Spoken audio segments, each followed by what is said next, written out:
nyo, yung buka. Yan o, yan o. Dito may sakit pa yan. Oh, may sakit pa. Ayan o. Yan o aming heater. Ngayon, social naman. Ginamit na namin ng kikuklaw. Di ba?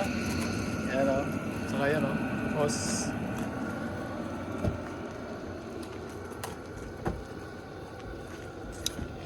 Yan.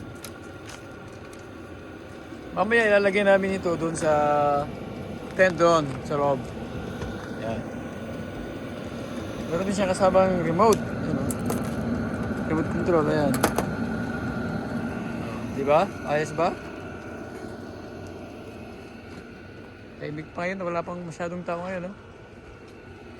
Pero mga tao, kumakain na siguro. Pinasit up ni Charlie. Ang dalawang ano. O, ayan, no? Wapo.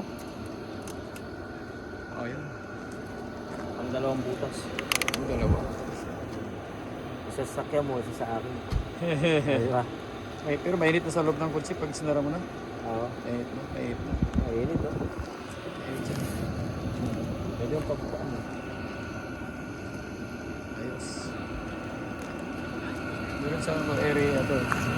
Air intake. Di ba? Tapos meron siyang...